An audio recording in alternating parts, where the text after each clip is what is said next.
Tijuana, Mexico, AP, a new level of despair spread among tens of thousands of migrants waiting on the Mexican border to seek refuge in the U.S. as the Trump administration began enforcing radical new restrictions Thursday on who qualifies for asylum. The United States is the only option, Dunia Romero, a 31-year-old Honduran, lamented with tears in her eyes at a shelter in Tijuana.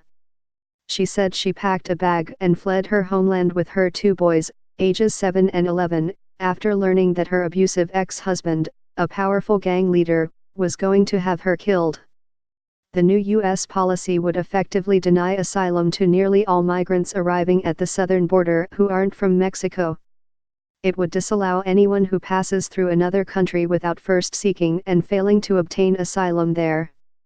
The rule will fall most heavily on Central Americans, mainly Hondurans and Guatemalans, because they account for most people arrested or stopped at the border.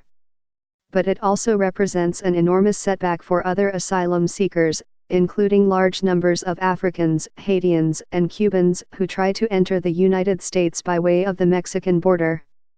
It is perhaps the biggest change to U.S. asylum policy since it was established in 1980 and the most consequential move of President Donald Trump's crackdown on immigration, a signature issue as he heads into a re-election campaign. The Trump administration put the policy into effect the day after the Supreme Court cleared it to do so while legal challenges move forward. Acting U.S. Customs and Border Protection Commissioner Mark Morgan called the High Court's go-ahead a big victory in the administration's effort to curb the flow of migrants.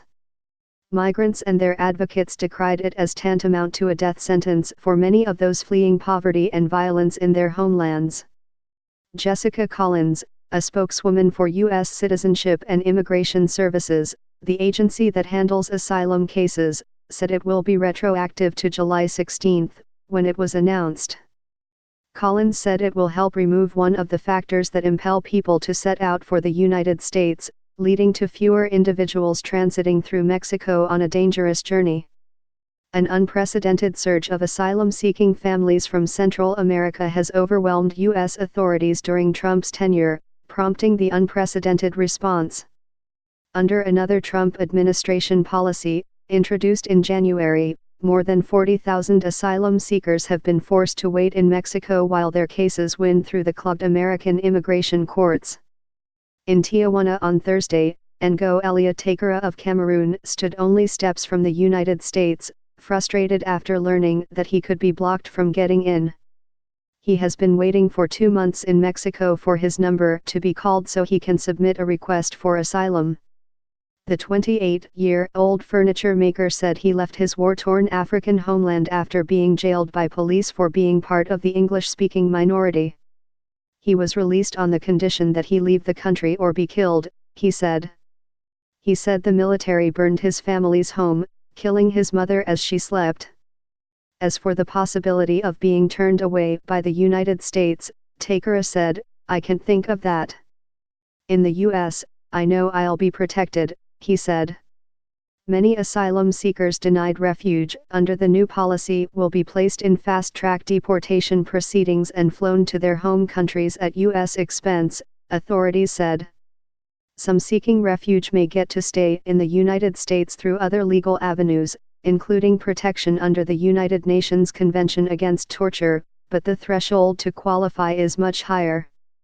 Our Supreme Court is sentencing people to death. There are no safeguards, no institutions to stop this cruelty, the immigration assistance group Al Otro Lado said in a statement.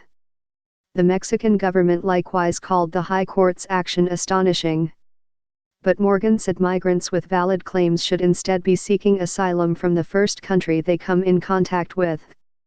They shouldn't be paying the cartels thousands of dollars and risking their lives to take a 1,000-mile journey across several countries to get help, he said on Fox News. Atanasio reported from Ciudad Juarez, Mexico. Associated Press writers Mark Sherman and Colleen Long in Washington and Elliot Spagat in San Diego contributed to this report.